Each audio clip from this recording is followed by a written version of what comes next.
Good evening, Vancouver, and welcome back to Canucks After Dark, March 14th. And if you told me at the beginning of the season the Canucks were going to be on a hot 5-game winning streak after the trade deadline as the playoffs approach, I would have been pretty stoked. Unfortunately, that might not be the feelings here tonight. But as always, joined by my co-host, Canuck Clay. How are you doing tonight, Clay? Hello, Parker. Nice to be with you. I know you just got back from a trip and hockey last night. I just got back from bowling tonight, celebrating Gail's birthday. So I'm glad for both of us tonight worked out. We like to keep Monday, but sometimes you have to adjust. And just like the Canucks have been adjusting, apparently the last 5 games. I don't know what they're doing. I know it's making some people mad. I'm fine with whatever happens. I know we're going to talk about it, and we got a lot of off-ice news. But overall, I'm doing great, and I hope you are doing as well. How was your trip, by the way? Trip was good. Nice to get some sun. Where were you? I was in Palm Springs. Oh, nice. Nice to get on the golf course a little bit.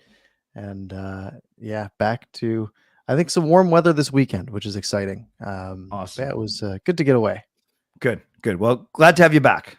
Mm-hmm. Glad to have you back. Yeah, we've got a handful of topics tonight. It's been, the trade deadline was last week, last show.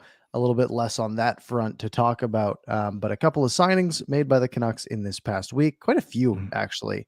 Yeah. 3, 4, maybe more. I don't know. But we'll cover all of those. The Canucks are on a 5-game winning streak at the most inopportune time possible. Leapfrogging in that process, Philadelphia, Montreal, Arizona, and now tied with St. Louis with the exact same record. So the Canucks have basically gone from near the bottom to like 8th worst in the NHL, almost 9th worst. So we'll cover that as well. And we also have the games to cover because the Canucks, 5 wins since we last talked, which was last Monday night after the Canucks beat the Predators in a shootout. There have been 3 games since then, which is against the Ducks, the Sens, and the Stars. And as I said, they won them all.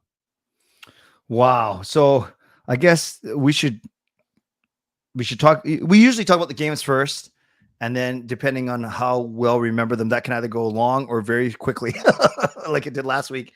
And then we talk about the off-ice stuff. So should we continue that trend, Parker? Sure. I'm gonna give you a spoiler. It might be a quick one. Very quick. Well, I can talk about Saturday. I was at Saturday, but okay. But I was bowling tonight. Did you watch tonight's game? I did not. No, I followed on my phone. I sort of stayed tuned. I watched all of the goals. Yeah, me too. But no, I mean, coming into this game tonight, I don't know. There's really been not much motivation, right? I need something to pull me in to watch, right? When the Canucks were, before this 5-game winning streak, and really a couple weeks prior, when they were on the bleeding edge of really falling down the standings. That was fun, right? Because at least there was not necessarily fun watching them lose, but there was something to at least like look for and watch the game based on. When Aatu Ratu was getting some his first couple games was Vitaly Kravtsov, some guys who we haven't seen yet, right? I'm not getting that excited and hoping to see Guillaume Brisebois' first NHL goal, right? That's not why I'm tuning in. Big week for him. Excellent for him. Happy he scored, but I'm not going to watch every game in hopes that happens because my odds are pretty slim. So no, I figured, it's a nice little Tuesday night. I've played 6 hockey games in the past 4 days. I am going to rest. I'm going to rest and not watch a hockey game. I'm a little bit hockeyed out, but yeah, it was didn't really have much reason to tune in to this one. By the way, speaking of your hockey games, I think I replied, did I see a tweet that you did of a video where you did your best Alex Edler impression and took a puck off the goal line? I did. That was pretty sweet. The toe still hurts a little bit, a little kick save, but no, I cut out the part right before that where I coughed it up right up the middle. So I felt obligated to do that.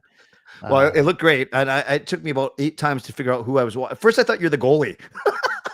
And then I said, wait a sec. Parker always tells me the defenseman. And then I figured it out. So good job. Mm-hmm. Are you winning any of your games, by the way? We won 5. Are you guys on a 5? But they're all, I'm like play for like 4 different teams. So it doesn't really matter. Okay. But yeah, if so you didn't watch this game either. You were bowling. I was bowling. I was bowling against my son Sean's team, and I was trying to actually do a video for my own YouTube channel. But one of us, I won't say who, it wasn't. It was the other guy. He didn't bowl so well. So then he didn't muck up on purpose. But I think the sound wasn't great. So I'm gonna have to think of another way to do it. But overall, had a good night. But we had the game up, and all I know is that the Canucks had an excellent shooting percentage tonight. Yeah. And what it seemed is that wasn't super reflective of the game as a whole. Right. Based on what I was gathering online, or at least on Twitter, the Canucks seem to have been maybe the better team, even though they got outshot 27-19, which sounds improbable. But Yeah.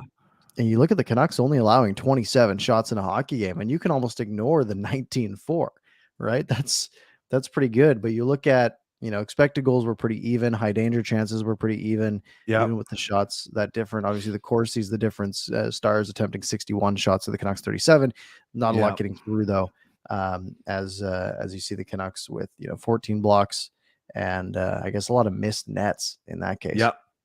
But the goals that they did score, again, as you said, 5 goals on 19 shots, they were nice goals. We don't have to break everyone down, but Giuseppe threw a passing play. Kuzmenko, almost one time, or at least good patience. Empty net.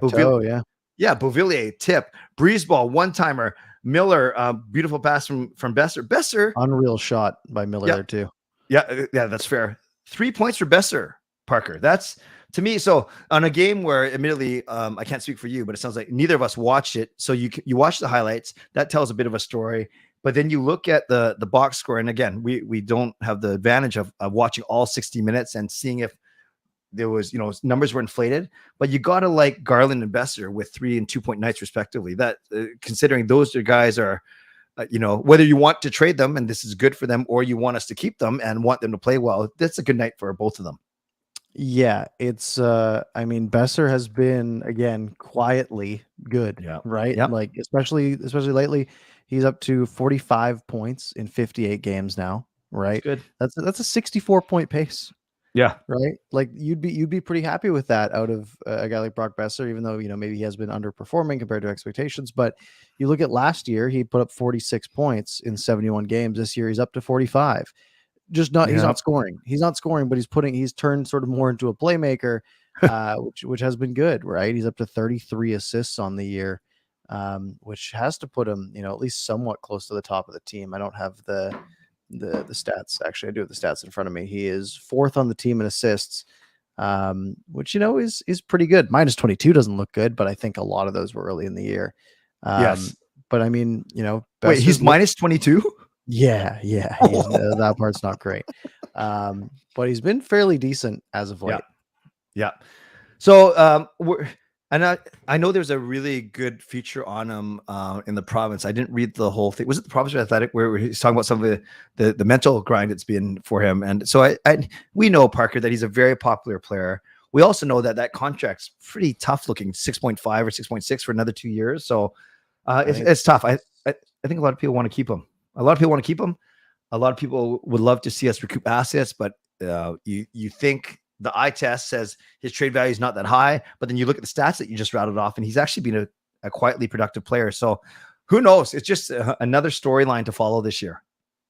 Yeah, Brock Besser's a player to me that is there's a team out there that's willing to pay up, right? Just because of the pedigree from early in his career. He does still put up the numbers, and I think lots of people see him as a good reclamation candidate. I think I like Besser, and every time I see trade rumors about Besser, I'm like, I just feel like there's no way the Canucks come out ahead in that move. Just because I think he will go somewhere else and do much better. Yes. However, in that case, I also then think he should be moved, right? He should go somewhere where he will have the opportunity to do better.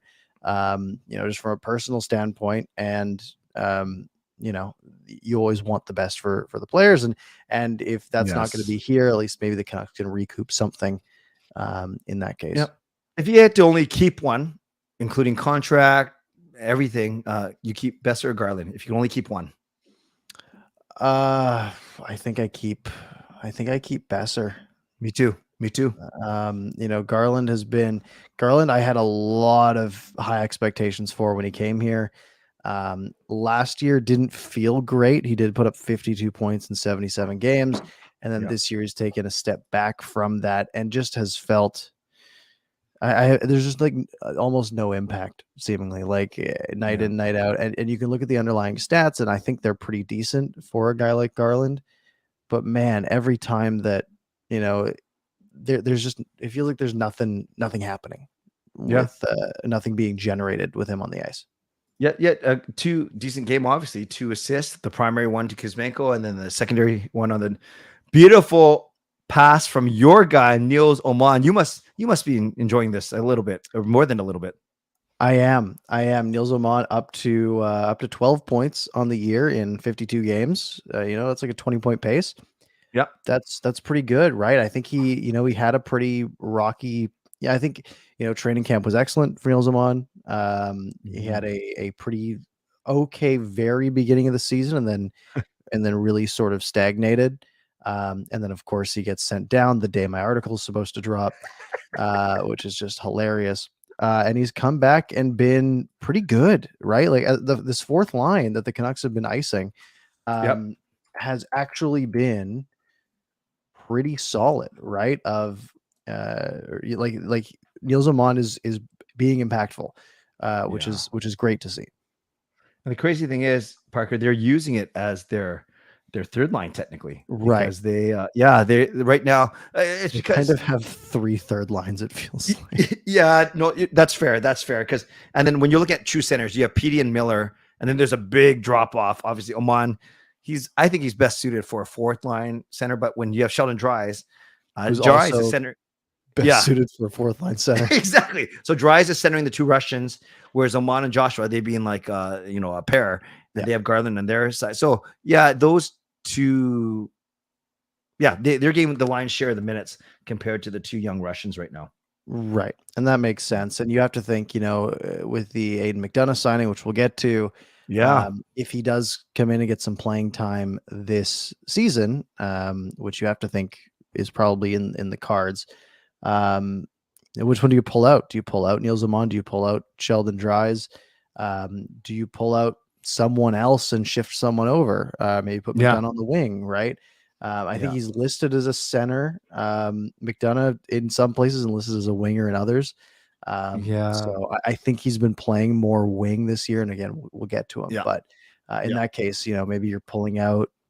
It's tough to pull up PDG after his big goal today. And so, we'll see where they go from there.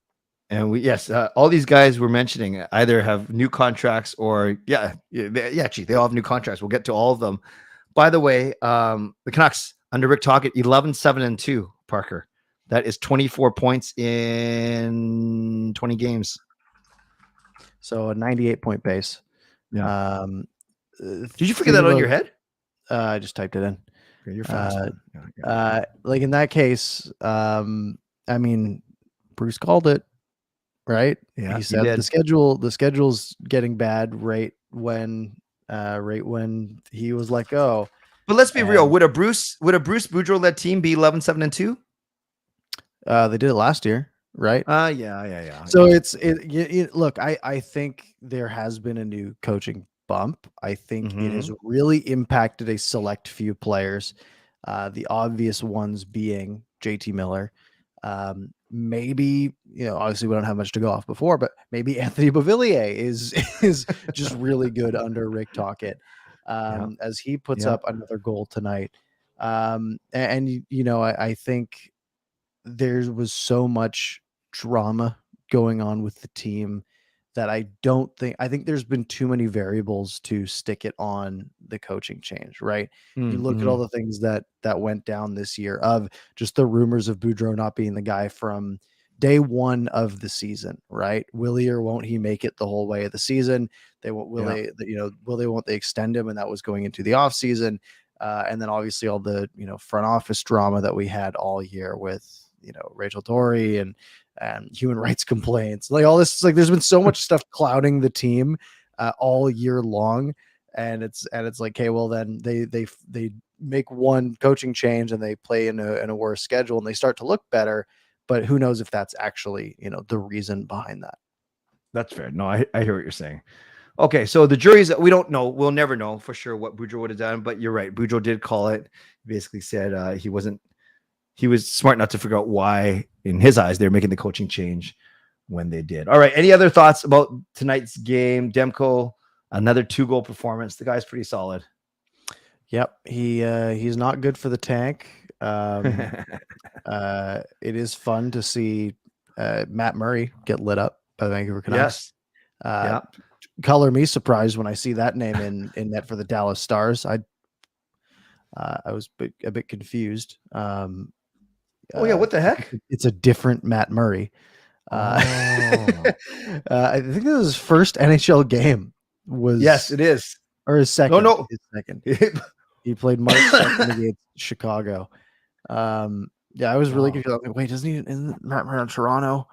It's not good for the tank is the Dallas Stars. We keep beating them. Yeah, and it's not good for the Dallas Stars. I mean, the Dallas Stars are fine, right? They're at the top of the Central, second of the Central, top of the Central. So they're fine. Obviously, though, I mean, if you're Dallas, these games are important, right? Yep. You fall behind Minnesota, and now suddenly you're hosting Colorado in the first round of the playoffs instead of Seattle or Winnipeg, right? That's a pretty big drop off. So yeah, if you're a team like Dallas, you can't be coming into these games and putting up poor performances. Although, part of that might be on Matt Murray. Yes. Thank you everyone for being here. Everyone that's in the chat. I know right at the start, I think Fangirl left a membership message or at least a shout out. So thank you, Fangirl, and everyone else for being here. Yeah, tonight we got a lot to cover, and so we're not sure if if we'll be able to dip in the comments, but please keep commenting, talking to each other. That's the most important thing. So you can do both. You can listen to us, babble, and you can talk to each other as well. Yeah, we haven't got to user comments in the last couple of weeks, but I think tonight we'll get there. I don't think there's.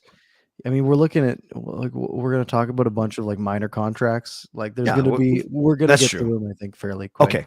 All right. That sounds good. That sounds good. And it starts with getting through 2 other hockey games that the Canucks. Yeah. So we'll go backwards. Ottawa game. Did you watch that one? Because I was at that one, so I could talk a little bit about it. But were you there? I mean, did you watch it? No. I watched all the goals. Yeah. This is a bit of a strange game, but never in doubt as the Canucks went up 4-0 on this game, and then that's the one where Colorado scored a couple late ones, but it wasn't Ottawa. Sorry, what did I say? Colorado. What did I say? Colorado. Wishful thinking. Yeah, I would love it if the Canucks if they beat Colorado 5-2. What's it with these 5-2 wins, by the way? So yes, and this was the game where actually we got another shorty by JT Miller, got a power play goal, but that was kind of a fake one because that was it an empty netter? Yeah, I think it was an empty netter by Kuzmenko, and that was our only power play goal. But this was just a solid.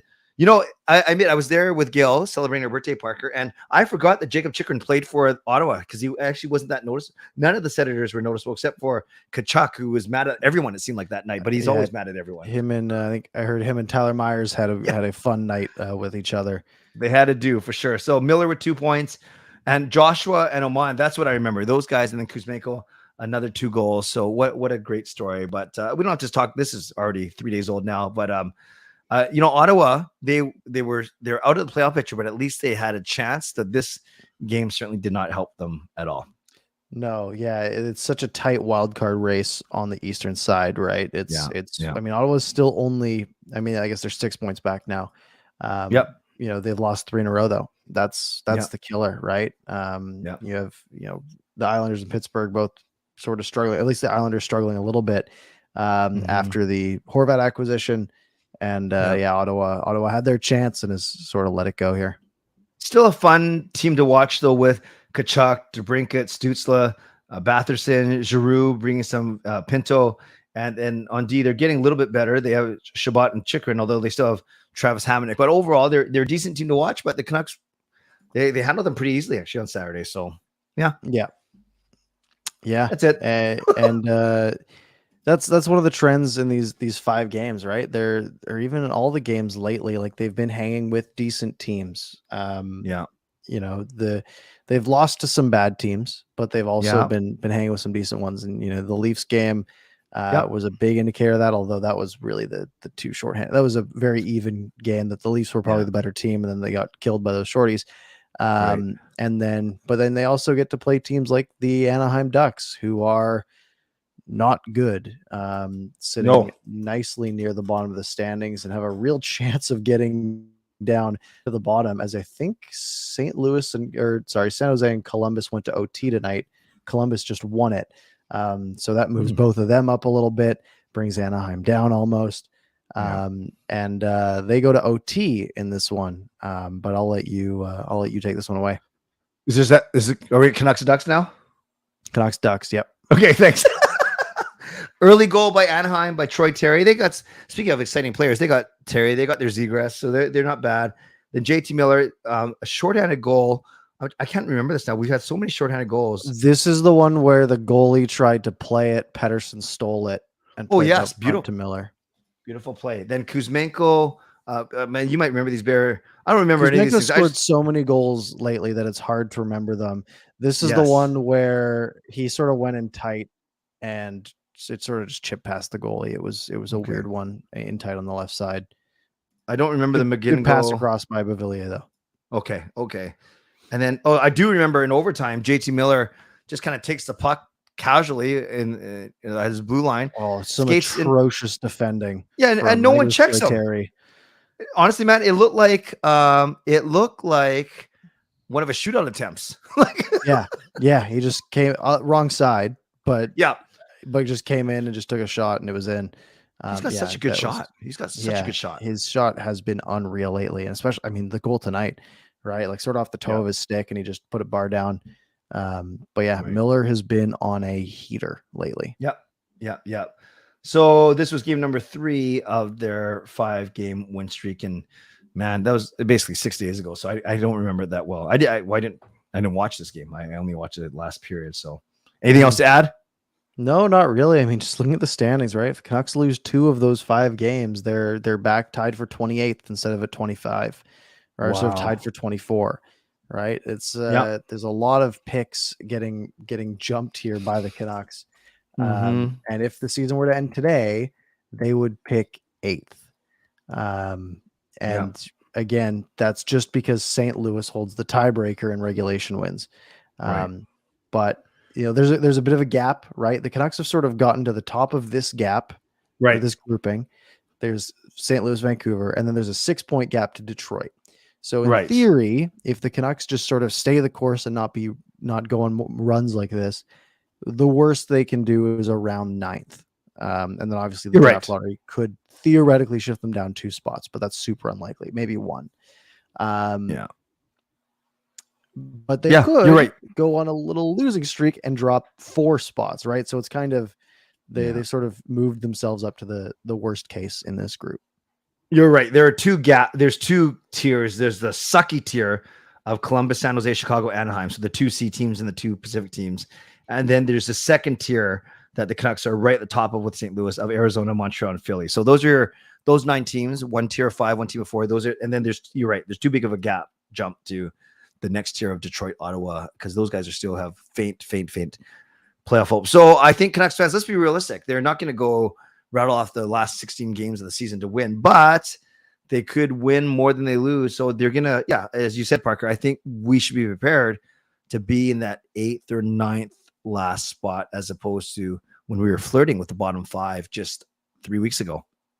Yeah, it's not ideal for the tank, but maybe it's a confidence builder for next season when they're making the playoffs. That's the plan. Phil Hronek.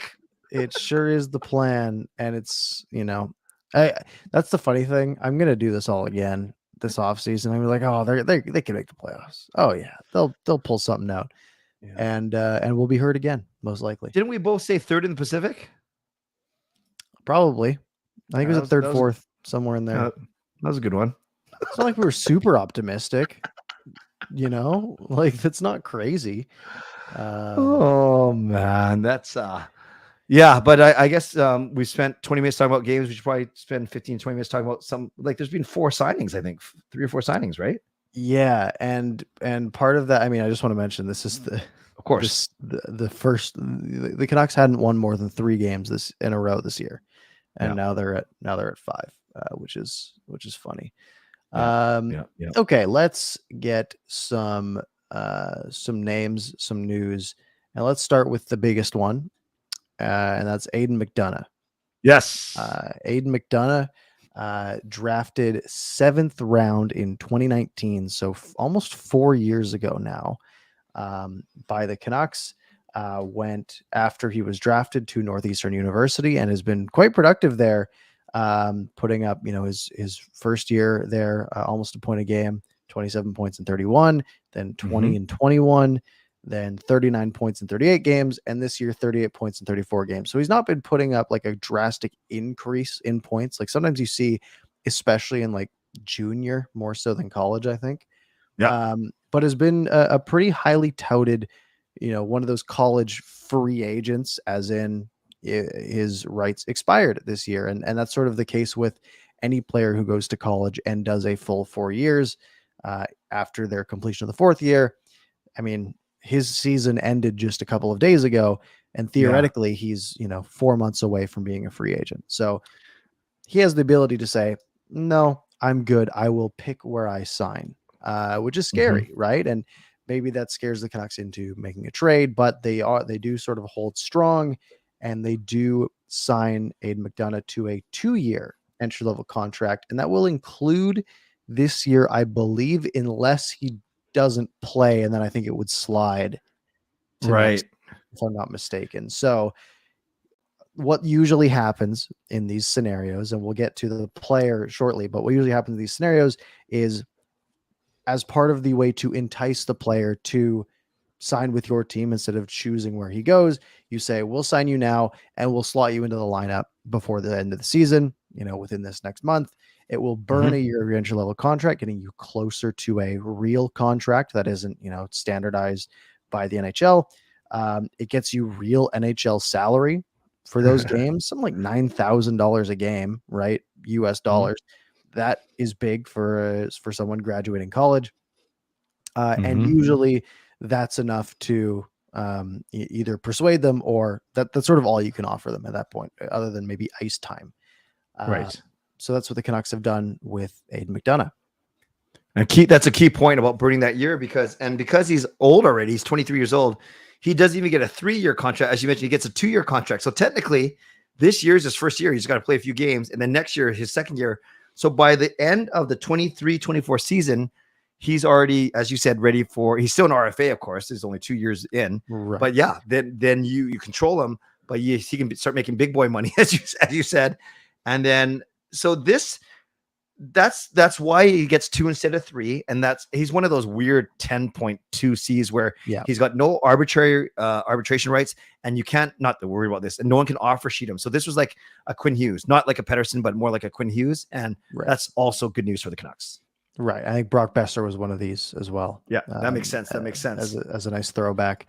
Yeah. But yeah, so who is Aidan McDonough? So like I said, basically a point per game player in college. He was the captain of Northeastern, one of those highly touted college systems, right? There's sort of everything in that sort of Northeast quadrant of the United States, like everything sort of around Boston, Minnesota, right? It's sort of like the home for college hockey, sits right there. And I have a little scouting report, courtesy of Cam Robinson on Twitter, basically saying, what does Vancouver have in Aidan McDonough? Deadly power play shooter. 44% of his goals in all of college came on the power play. So of the 45, 55, 66 goals he scored in college, something like 30 of them came on the power play. So maybe a good power play 2-piece in the future. Wow. Big body who gets to the middle. He is on Elite Prospects noted as 6'2", 201. Wow. So pretty sizable. Tenacious forechecker. Lumbering stride, never to be confused with a burner. So he's not fast, but maybe more smart and more power forwardy. And unknown ceiling, could be depth, could be third line. So a player with seemingly the tools to be a third liner, and someone who sort of slots in as a power play 2 guy.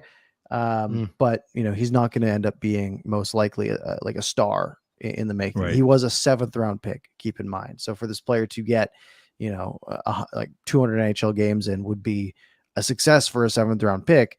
But obviously the Canucks are hoping he can become something like a 3rd line staple.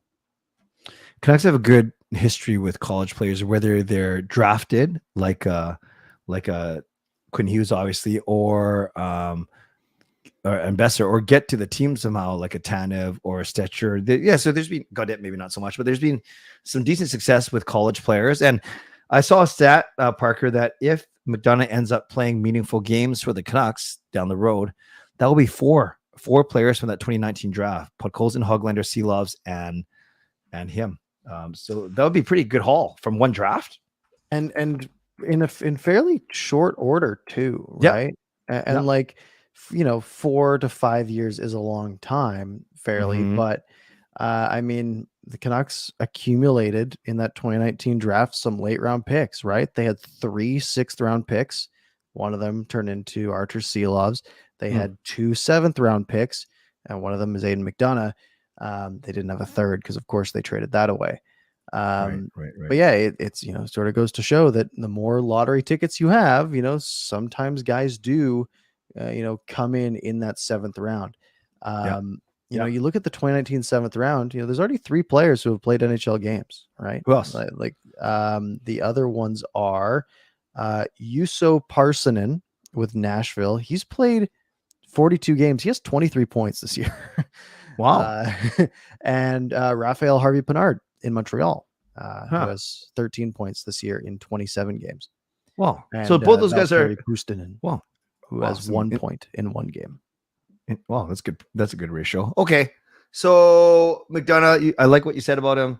He sounds like he brings a skill set that the Canucks don't have. Well, just the size. That's what you hear of, and a good power play, potentially cannon there. So, yeah, I'd love to see him. I think when he does come in, the easy one is to say Kravtsov. You're right. You can also move. DiGiuseppe though. Tocchet loves him. So I think it'd be Kravtsov or Podkolzin actually that comes out if they want to keep Dries in the middle. I think that's who comes out for me. Yeah, and the interesting thing there is who can because I don't think you can send anyone down anymore, right? McDonough is there's no roster cap anymore, like number of guys you have on your roster, as long as you can fit them under the salary cap. So they could add Aidan McDonough and not have to remove anyone from the roster, but you will have to remove someone from the lineup, right? And yeah, your only real options, if you look at it, are Phil DiGiuseppe, Dakota Joshua. That seems unlikely. Vasily Podkolzin, Vitaly Kravtsov. And Kravtsov seems like a choice that I don't like because he's a guy that I think needs games. To be honest, and someone like PDG is not going to have a big NHL future in front of him. Right? He's already 29. He's 30 next year, right? You're not developing him into a third, maybe second line player like you might have a shot with, albeit a long shot with Kravtsov. So I'm thinking we don't need to win, right? These games don't matter. Get the players in that you think have a chance at maybe having a future impact. And if you have to sit a guy like Phil DiGiuseppe after a big game, it sucks. But I mean, he just got a nice little contract, so he's probably going to be okay. And it's funny with Mikheyev out and Pearson, who's almost become the forgotten man. That's why PDG is playing on the second line with Miller and Besser. Yeah. Tocchet loves him. He can't say his name. Even I pronounce DiGiuseppe's name better than Tocchet. And I still think Tocchet thinks that Dakota Joshua's first name is Joshua and he's Joshua Dakota. It's just the way he talks, but that's okay. We'll give Tocchet a pass. He's still learning. We got 2 more. So that's McDonough. Yep. The next one is another 7th round pick, however, much more recent. And this is Kirill Kudryavtsev. That guy. I know I've said perfectly. Who was drafted 208th overall in this most recent NHL entry draft, 2022 7th round pick. He is 19 years old. And he is for reference, he's a D-man, left side defenseman. Last year he had 39 points in 68 games, which, seems like a player that might not go round 7. Yeah. Pretty good numbers. This year he has stepped it up a little bit, 45 points in just 62 games. And I think they have about 5 games left, so they're projecting he gets around 48. So a defenseman that puts up a decent amount of points. He is Russian, so the Canucks are collecting all of the Russians. I believe he's a Dan Milstein client, which is the least surprising thing. I'll give you the quote from Elite Prospects from their 2022 NHL draft guide. Now, for him to have been in the NHL in the Elite Prospects draft guide as a 7th round pick also seems like he probably dropped a little bit. Quote, one of the smartest activators in this draft class. Kirill's upside comes from both supporting the offense and creating it. He anticipates handoffs along the boards, using that space to shoot. The give and go from the point features heavily in his game, often used to create a shot for himself or set up a teammate across the slot. When he's on the weak side, which would be on his right, he consistently identifies seams, then fills them without exposing his team to risk. So obviously they always make those sound good. That sounds like great. They sound like the best guy we've ever had. Is he? Was that written in his draft year or now? That was in his draft year. So that was a year ago. Just a year ago. Okay. Quotes from Chris Faber say, great skater, good puck mover. He's the guy who quarterbacks the power play for the Sioux Greyhounds in the OHL. So it's not like he's not playing in Russia. He played in Russia before that one draft year. Maybe that's a reason he fell. Maybe they thought he would just end up going back to Russia. There's always that sort of possibility. He's currently listed at 6'1", 201. And he's pretty quick. So that's, again, another late round pick turning into a potential asset for the Canucks. And there's a real chance that he doesn't play NHL, like meaningful NHL games. There's a chance he does. What's his contract? Was it just a 3-year entry level? 3-year entry level. Okay. Standard stuff. Then two older guys.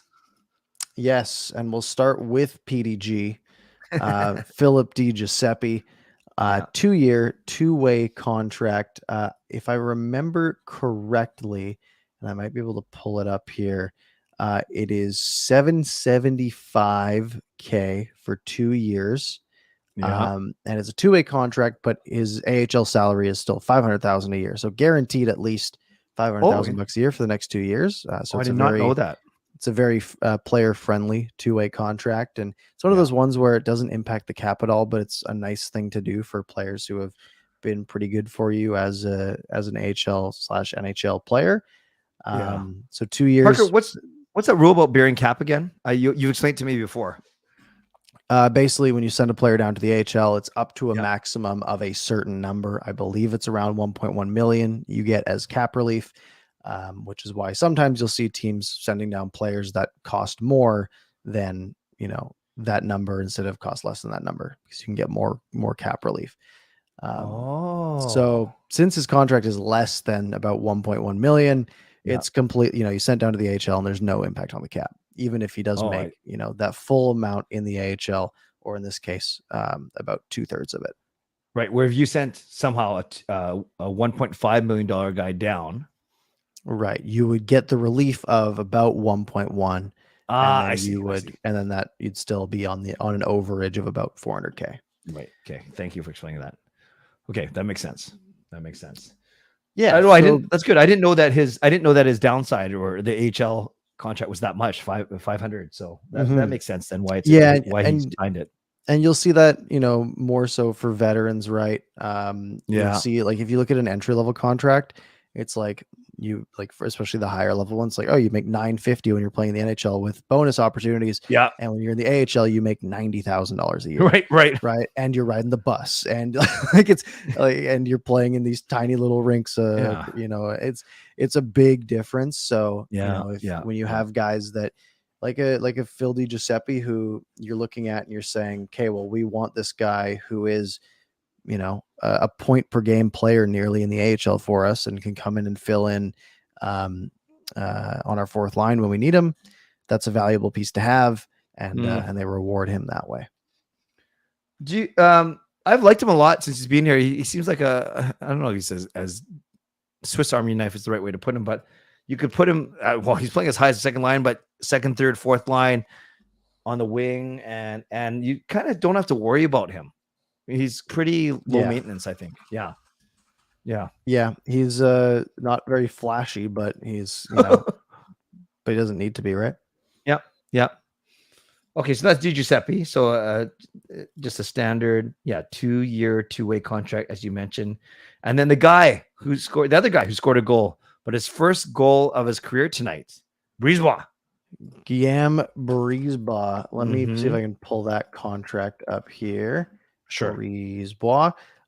So he gets a 2-year contract, pretty similar in scope to the PDG one. So he goes from making having a 750 cap hit. Keep in mind his current AHL salary is $180K. Going to next year for 2 years, so he gets some security. 775 cap hit for the next 2 seasons. Obviously that's his NHL salary, but in the AHL, that first year is a 375K 2-way deal. So if he's in the AHL, he gets 375K, and that turns into a 1-way deal in the second year of it. So he gets the full 775 no matter what. So gets guaranteed some cash, and the Canucks lock him up for 2 more years because he is still, only 25 years old. Did that surprise you when you heard that the second year was 1-way? Not really. Again, I think it's one of these things where, a guy like Brisebois can probably go into free agency, probably get signed sometime at the end of July, and probably get a deal pretty similar to that, right? As, a good AHL defenseman, and maybe one that, will play, can be like the 9th defenseman in a team's system. Right. So it seems like the Canucks just sort of, incentivizing them to stay in ways that don't impact the team at all. They really just impact the bottom line, which, for team performance doesn't matter. Yeah. I heard on Sportsnet 650, they're really happy for Brisebois. They say, hardworking guy, trains with guys like they're saying Pierre-Luc Dubois and others on the off season. So in essence, a feel good story. And when was he drafted? He was drafted in 2015. Wow. 66th overall. So he was drafted high third. Yeah. So he was drafted. Basically, that was the draft where they got Besser. He was actually. Do you know who the Canucks traded to get that pick? That Brisebois pick? Eric Brandt. I don't know who. Eddie Lack. Really? Canucks traded Eddie Lack to Carolina and got a 3rd, which was 66, which was Brisebois, and a 2016 7th, which turned into Brett McKenzie, who, as we know, didn't. I don't think ever signed. He's playing in the Coast right now in Toledo, Ohio. Very good. Well, you're fast with looking at those players. Okay, so he gets his goal take. Nice shot. Nice pass by Oman, but I like what you said. An 8th guy, 9th guy, because as much as it's been great that Wolanin, Brisebois, Juleson, and Burroughs have all stepped up, we're expecting, of course, Roenick, Bear, OEL to be back. So this defense is going to look radically different, despite these guys playing relatively well. So, and you're right, Brisebois is not a top 6 guy on this team, even though he's hopefully. We'll see what they do with the defense this offseason. But there should be no world in which he is on the opening night roster next year, which, should be a good thing. I agree. But good goal on his part tonight. Yep. It was nice.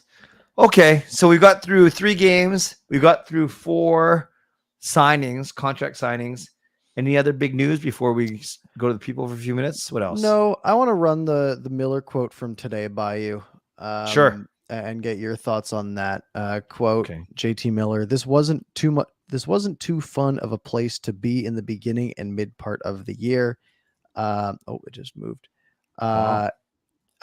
it was a bit of a shit show. It really was. A lot of distraction. I think we've moved on. We understand who we're going to be moving forward. It's fun to come to the rink again. Lots of reading between the lines is happening on this quote. When did he say that? That was this morning. Wow. Yeah. So obviously there was a lot of stuff going on at the beginning of the season with the team, Bruce Boudreau, that whole situation, Rachel Dory, there's a lot of, the Canucks were bad, right? They lost the first 7 games of the year. I think it was, they were 0-5-2. There's a lot of people who are like, oh wow, what, let's see what's changed. Why, like in the beginning, mid part of the year, Bo Horvat got traded. And it's like, hey, that's probably not what it is, right? Although Miller has been fantastic since that happened. What do you read into this? Okay, so when it's good because I actually didn't hear that this morning. So when you read it to me for the first time, it doesn't surprise me because of who's saying it. And JT Miller, like him or hate him on the ice, he is pretty good. He's not always the most pleasant with the media, but he's always good for a good, honest quote. And you just see how much he's been trotted out there since Horvat's been gone and since there's no captain. So he's in front of the media a lot. So it doesn't surprise me, Parker.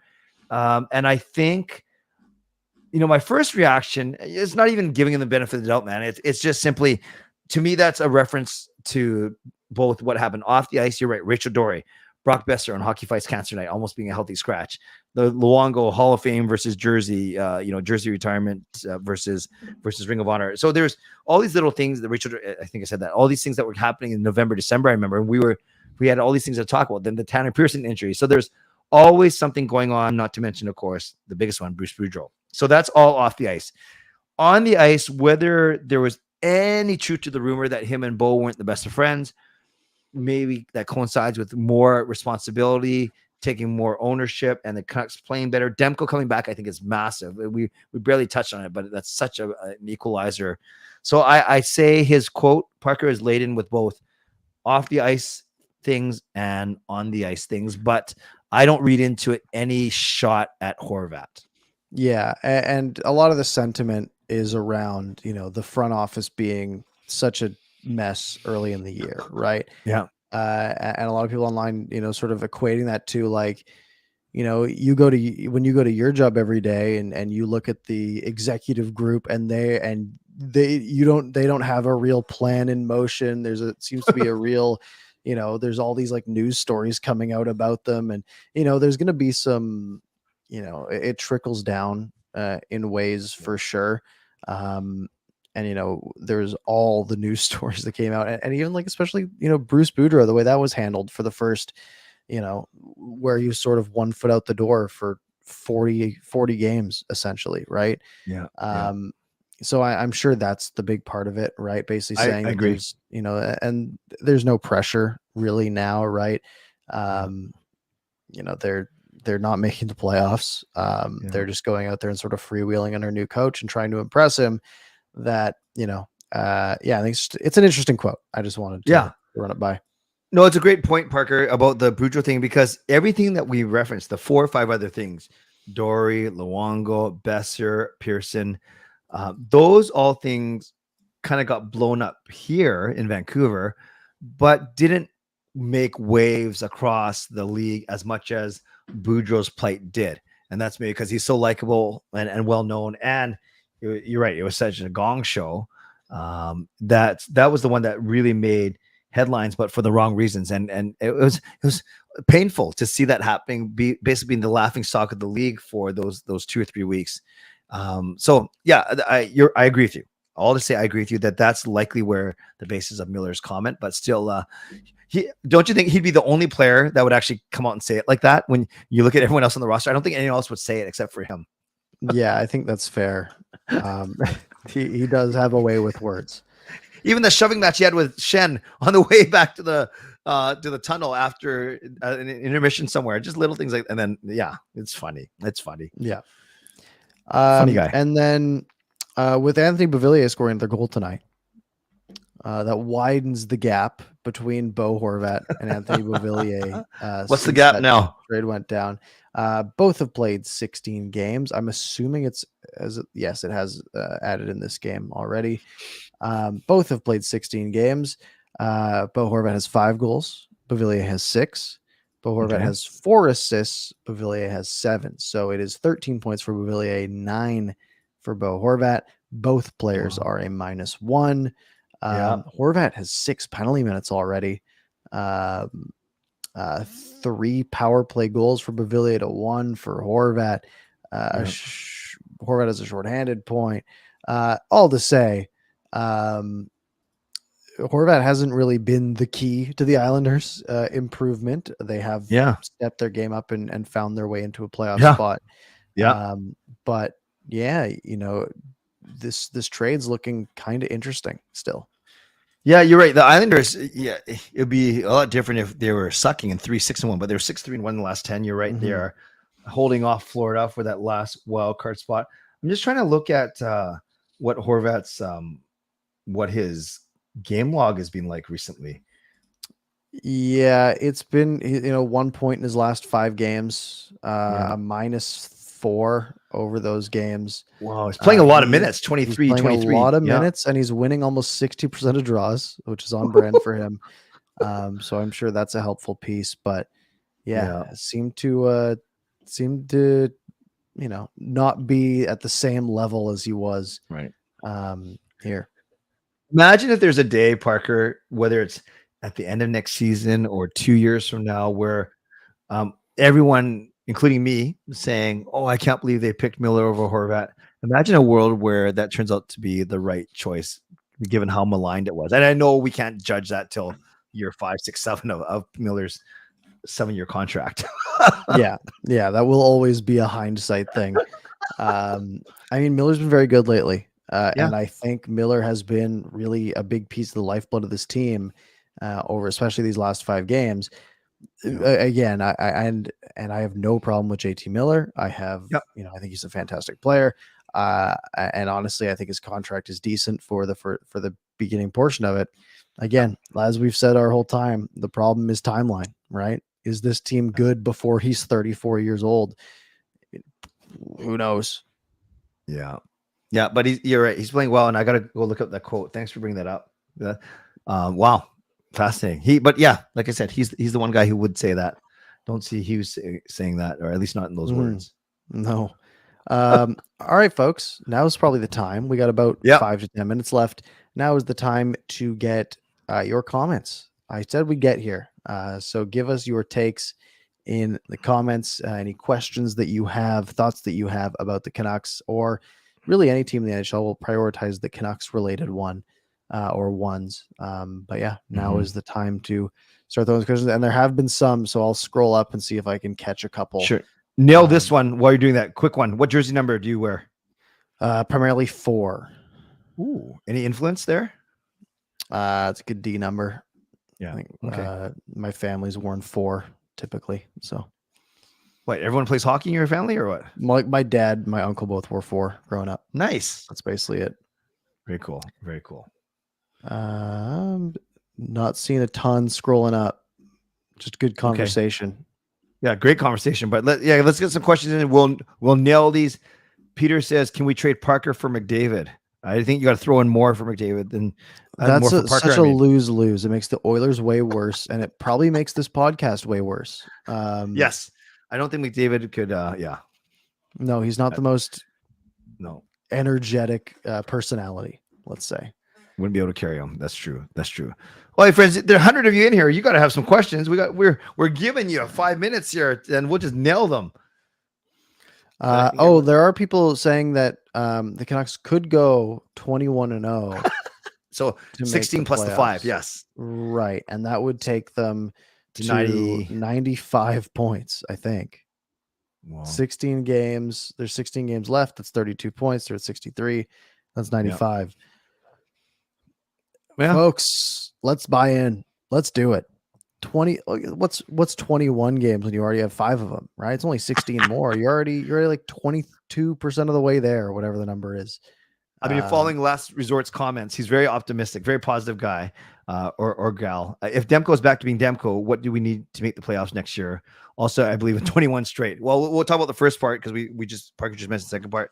I think you need a healthy and better decor, and I'm really fascinated to see what Filip Hronek can do. I really am. It's for me, yeah, it's all in the Canucks zone. The Vancouver Canucks have a team that can keep up goal scoring wise with anybody not anybody in the league, but with most teams in the league, right? They're like 12th in goals for. That's not their problem. The problem is they've allowed, more goals than anybody except for San Jose and Anaheim, right? And where does that really pick up? Defense and the penalty kill, right? Yeah. We're talking about a penalty kill that is just so atrocious, almost historically bad. Now they've started scoring a bunch of shorthanded goals, which kind of makes up for it. It makes the numbers seem a little bit less bad, but they allow too many goals. 252 goals in 66 games, 252 divided by 66. That's 3.8 goals against per game. At least it's under 4 now. Yeah, and now part of that is goaltending, right? Goaltending hasn't been great. So if you do have Thatcher Demko back to being like a 908 goalie, let's say, then that puts the Canucks in a decent spot. Then you need a guy like Filip Hronek to come in and be the player he was this year. And you probably need one more, right? You need to really round out a solid defensive group that will, instead of allowing 250 goals in 66 games, maybe they allow 210 goals in 66 games, right? That would put them closer to that would put them basically in the middle of the pack. That's 40 less goals, right? That's a few points coming your way for sure. Yes. Okay, so we both agree defense is the key for any type of playoff hopes. Justin says this: are you scared of what this ownership management might do at the draft? Is this streak painting, a false mirage again for them to retool as opposed to rebuild? Well, I think we already know that they're retooling, they're not rebuilding. I live in constant fear. Yeah. It's I know it's a different group, although they that Filip Hronek trade shows that similar mindset does prevail. What concerns me is where the Canucks end up here, right? Let's say the Canucks get past St. Louis. We're talking 9th overall. Let's say they drop to 10th after the draft lottery. Do they see that pick as movable then? Right? Do they look at that and be like, 10th overall, we're not getting a player who's stepping into the next 2 years, right? Even though this is a pretty deep draft, right? And they're looking at some of the names there. I mean, you get down this far. These are names I haven't heard of, right? I don't know who, Dalibor Dvorsky is, right? I know who Matvei Mishkov is, though, and I'd love a player like that. So I do worry about that 100%. Who would you pair with McDonough right now if he's in the lineup? Well, I'd love to see him with Miller and Besser and give him a shot to play higher in the lineup. But I think the safest is to actually put him with Dries and Podkolzin and, like we said, replace Kravtsov. But yeah, if you can sit Phil DiGiuseppe for a couple games, I try him with Miller and Besser. Honestly, they're both. Yeah. I don't know if that would work. And I'm a big speed guy. And from what we've seen, McDonough isn't a speed guy, or what we've heard at least. And we know Besser's not a speed guy, and Miller's not really a speed guy either, right? Okay. And not to say that you need a speed guy, right? You can just if you can retrieve the puck and get a good breakout and set up in the offensive zone, you don't really need speed. Maybe putting him with, but there's not like there's a ton better options, right? You're not splitting up that top line of Kuzmenko, Pettersson, Pavillier right now.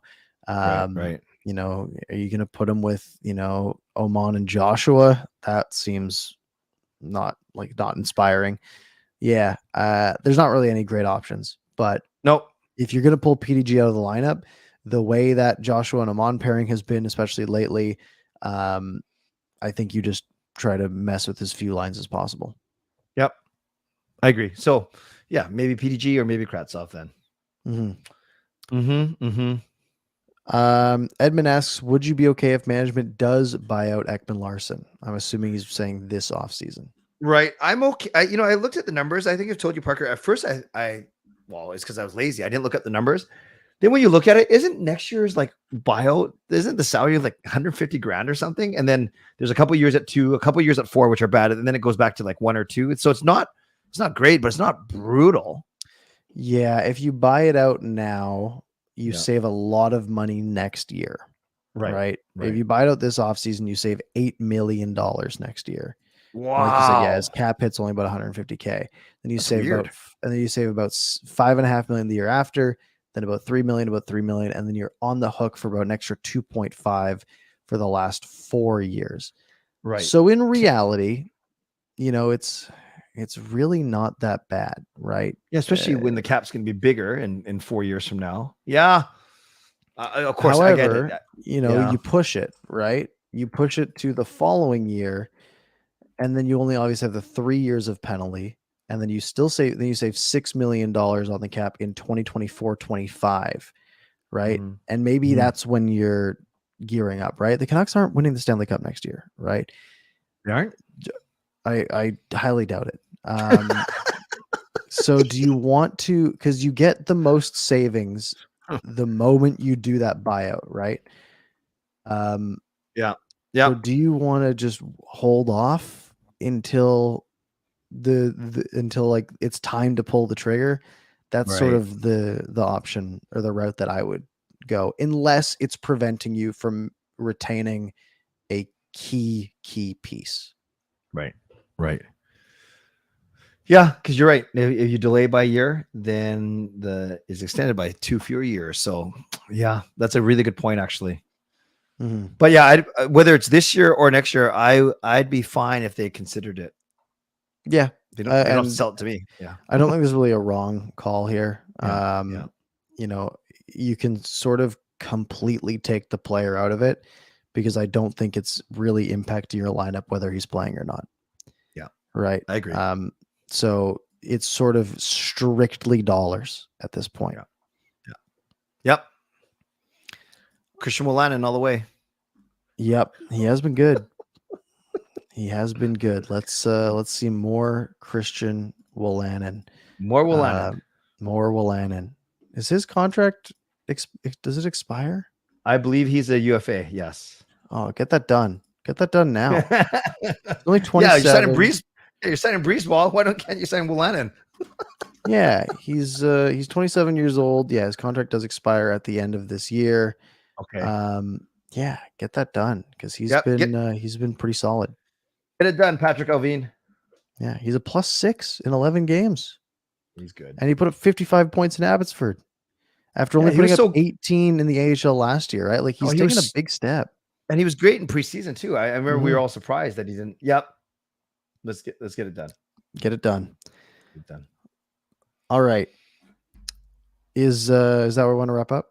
Yeah, speaking of done, I think that's a good, even though we peaked at like 125 people now. Why do you guys show up so late? What are you guys doing? Yeah, well, hey, if you did miss any part, which we know a lot of you did, a lot of you guys came up pretty late. Feel free to just rewind back to the beginning here in your YouTube player, or it'll be up on your favorite podcast platform in a matter of about 15 minutes or so, whether it's Spotify, Apple Podcasts, etc. You can find more from me at ParkersPucks on YouTube or on Twitter. You can find more from Clay at Canuck Clay on YouTube and on Twitter. He will also be live in like a couple of minutes. So go over to his channel. It's linked down in the description. So you can just jump over there and get more Canucks talk while I go to sleep. Clay, any parting words this fine Tuesday evening? No, I think this was great that we were able to connect 1 day late, but the numbers, it was good. It turned out to be, it was a good game day, a game night. Parker, overall, I'm fine with what we wish for, what we hope for. Obviously, it doesn't make a difference in the big picture, but I think we'd be silly if we were thinking that, well, now, given how well they've been playing, they're not going to be a bottom 4, bottom 5. So now we do need lottery luck. And you might be bitter. You might say this is bad timing, but there's there's a part of me that's enjoying this win streak for the players, quite frankly. And I might be the minority, but I'm okay with it. It's not the best, but I'm resigned to it. How's that? Maybe that's not the best place to be. Yeah, I'm in a pretty similar boat. Before we go, 3 games: Coyotes, Kings, Ducks. What's your prediction? 2-0-1.